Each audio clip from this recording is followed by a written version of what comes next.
Good morning बच्चों। आज हम मॉरल साइंस का चैप्टर नंबर 2 पढ़ने जा रहे हैं। बी चीयरफुल, यानी हमेशा खुश रहो। क्यों? जिस तरह से हर अच्छी चीज़ सबके मन को अच्छी लगती है, आप देख लीजिए, आपको भी जो चीज़ अच्छी होगी वही मन को भाती है। जब आप देखते हो कि आपके मम्मी पापा अच्छे मूड में हैं, खुश हैं, आपके टीचर्स खुश हैं, तो आपका मन भी अंदर से खुश होता है। इसी तरह से जब आप उनको खुश देखकर खुश होते हो तो आपको भी उनको खुशी देनी है। आपको भी हमेशा खुश रहना है। जब आप खुश होगे तो दूसरों को भी खुशियाँ दे सकोगे। इसका थॉट देखिए। Cheerfulness is the best promoter of health. It's as friendly to mind as to body. कि खुशी जो है वो स्वास्थ्य को बढ़ाने वाला, अच्छा रखने वाला सबसे अच्छा साधन है। यह जिस तरह से शरीर को स्वस्थ रखता है वैसे ही दिमाग को भी स्वस्थ रखता है। जब आप खुश होते हो तो आपका शरीर भी स्वस्थ रहता है और मन भी स्वस्थ रहता है, दिमाग भी स्वस्थ रहता है। इसके लर्निंग ऑब्जेक्टिव्स देख लीजिए। A cheerful face is the reflection of a healthy body and fresh mind. एक खुश इंसान एक स्वस्थ शरीर और फ्रेश माइंड को दर्शाता है। A simple smile turns all difficult task into easy ones. एक छोटी सी स्माइल से, मुस्कुराहट से आप कितने भी कठिन काम हो उनको आसानी से कर सकते हो। इसका एक एग्जाम्पल ऐसे ही ले लीजिए कि आप किसी को बड़े रूड वॉइस में अपना काम करने के लिए बोलोगे तो कोई भी नहीं करेगा। लेकिन अगर आप प्लीज़ सॉफ्ट वॉइस में ऐसे सॉफ्ट वर्ड्स का यूज़ करते हुए अपना वर्क करने के लिए बोलोगे तो देखिए, ना चाहते हुए भी आपका काम करने का मन हो जाएगा। नेक्स्ट देखिए। Cheerful person are always liked and admired more than grumpy ones. जो खुश रहते हैं ऐसे लोग सबके द्वारा पसंद किए जाते हैं। Cheerfulness comes with the feeling of optimism and positivity। और जो खुश रहता है, खुशी से हमेशा एक तो सकारात्मक यानी पॉजिटिविटी आती है और ऐसा अच्छी फीलिंग आती है कि ऐसा लगता है कि ना चाहते हुए भी हमें वो काम करना ही है। हमें अपने अंदर पॉजिटिविटी महसूस होती है। Happiness cannot be achieved by chasing. It needs to be realized। जो खुशी होती है वो कभी भी चुराई नहीं जा सकती, ज़बरदस्ती नहीं होती, बल्कि यह तो महसूस की जाती है। अपने अंदर आपको फीलिंग लानी पड़ती है खुश होने की। इसे बहुत ही अच्छी स्टोरी के थ्रू समझाया गया है, आप ध्यान से सुनिए। Jolly was a happy child with a lovely smile. Jolly एक सुंदर सी प्यारी सी मुस्कुराहट वाला बच्चा था और वो हमेशा खुश रहता था। She was cheerful and liked by all as she used to make everyone around her happy. वह हमेशा खुश रहती थी, बच्ची का नाम है ये, और सबके द्वारा पसंद की जाती थी क्योंकि वह सबके चेहरों पर मुस्कुराहट लाती थी। Her charming smile did half the work. It was very difficult to remain sad after looking at Jolly's happy face। उसका जो मुस्कुराता हुआ चेहरा था या मुस्कुराहट थी वो किसी भी काम को आधा कर देती थी, यानी लगता ही नहीं था कि कोई काम कठिन भी है, बल्कि उसके मुस्कुराते हुए चेहरे को देखकर कोई भी दुखी नहीं रह सकता था। Jolly's friend thought she did not have any problem in life। Jolly के फ्रेंड्स सोचते थे कि उसकी लाइफ में कोई भी प्रॉब्लम है तब नहीं है, तभी वह इतनी खुश रहती है। But her life was not very easy. Her parents were poor and they had to work hard to earn enough money to run their family. लेकिन उसके जो पेरेंट्स थे वो बहुत ही गरीब थे और वे अपनी घर का खर्च चलाने के लिए बहुत ही मेहनत किया करते थे। Jolly was young but she helped her mother in kitchen apart from her usual school studies and games. Jolly एक यंग बच्ची थी और वह अपनी मम्मी के काम में बहुत मदद करती थी। किचन में भी अपने स्टडीज़ को भी किया करती थी और अपने गेम्स पर भी पूरा ध्यान देती थी। But these difficulties never made her sad. लेकिन ये सारी कठिनाइयाँ उसे कभी दुखी नहीं करती थी। Perhaps it was Jolly's cheerfulness that made her parents also forget their hardship.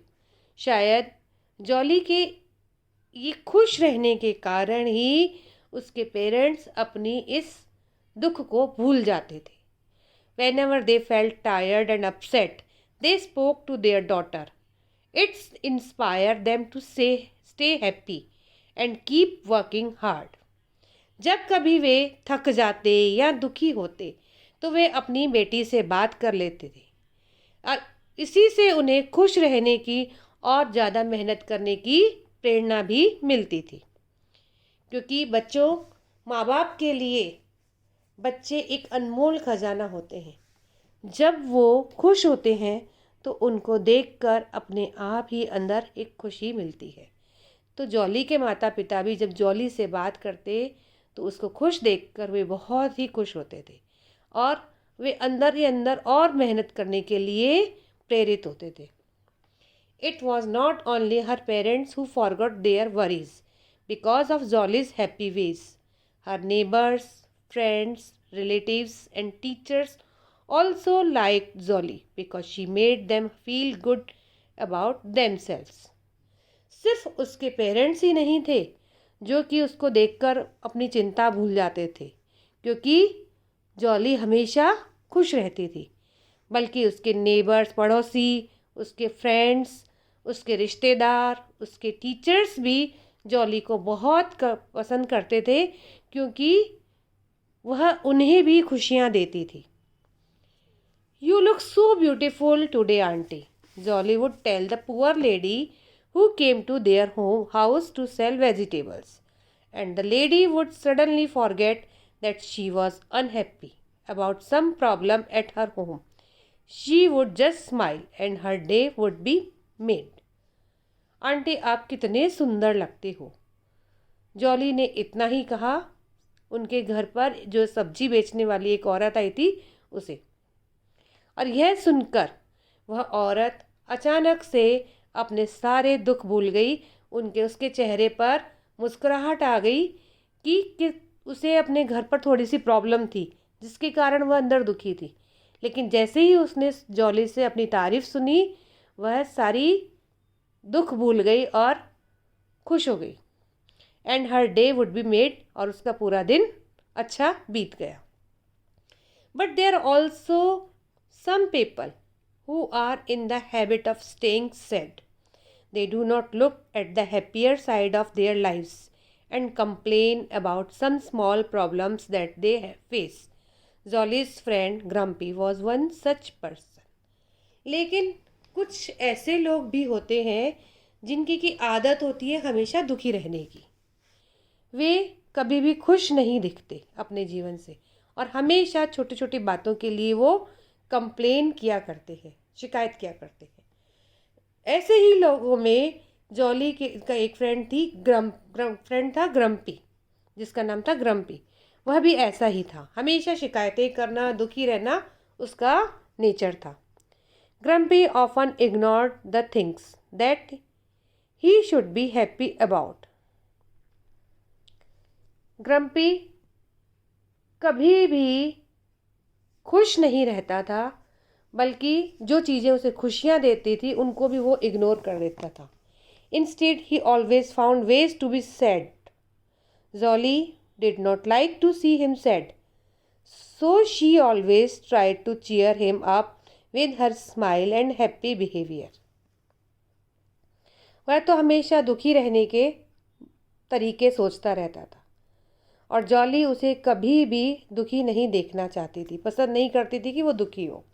इसीलिए वह हमेशा उसे खुश करने की कोशिश करती थी कि वह भी, उसका जो व्यवहार है वह भी ऐसा बने कि वह हमेशा खुश रहे। One day Jolly saw Grumpy sitting and crying. She went to him and said, "hey Grumpy, it is such a beautiful morning. Just look at the sky, it looks lovely." एक दिन जॉली ने देखा कि grumpy बैठा हुआ है और रो रहा है। वह उसके पास गई और बोली, "हे ग्रम्पी, देखो कितनी सुंदर सुबह है।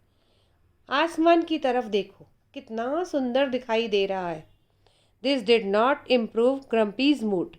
ही said, "it is a bad day.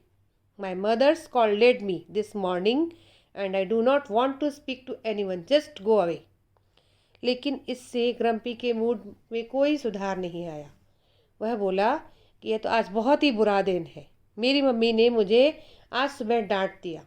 मुझे किसी से बात नहीं करनी, इसलिए चली जाओ। But Jolly did not move. This made Grumpy angry. He got up to shout at Jolly, but before he could say anything he slipped, lost his balance and fell. While falling, one of his hands hit Jolly and she fell too. And while Jolly fell, ink from the open pen that she was holding fell on both of them. लेकिन jolly वहाँ से नहीं हिली और इसी के कारण grumpy को बहुत गुस्सा आया। वह उठकर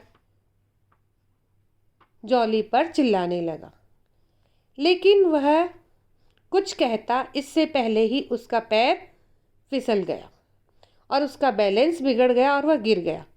लेकिन जब वह गिरा तो उसका हाथ जॉली के हाथ में था, तो वह भी गिर पड़ी। और जॉली जब गिरी तो उसके हाथ में जो पेन था, उसकी जो इंक थी, वह उन दोनों पर ही गिर गई। Grumpy was about to cry again, but just then he saw Jolly laughing. She was looking at Grumpy's colored face. Her face was also colored with ink and both looked like clowns. Both of them started laughing and Grumpy forgot that he was sad. Grumpy वापस रोने लगा, लेकिन तभी उसने देखा कि jolly तो हंस रही है और वह ग्रम्पी के उस रंग बिरंगे चेहरे को देखकर हंस रही थी, क्योंकि उसके फेस पर क्या गिर गई थी? पेन की इंक। उसका पूरा फेस, जॉली का पूरा फेस इंक से कलर हो गया था और दोनों ही एक तरह से जोकर लग रहे थे। अब दोनों ही एक दूसरे को देखकर हंसने लगे और ग्रम्पी भूल गया कि वह भी कभी दुखी था। तो बच्चों, इस कहानी से क्या शिक्षा मिलती है कि दुखी रहने से कुछ नहीं होगा। आपको ईश्वर ने जो कुछ भी दिया है उसे देखो और उसको पाकर खुश हो जाओ। हमेशा शिकायतें मत करो, बल्कि शुक्राना अदा करो कि हमें ईश्वर ने बहुत कुछ दिया है। हमारे पेरेंट्स हमारे लिए बहुत कुछ करते हैं। जो आपके पास अच्छी अच्छी चीज़ें हैं उन्हें याद करो और उसमें खुश हो, तभी आप सच्ची खुशी पा सकते हो। Thank you.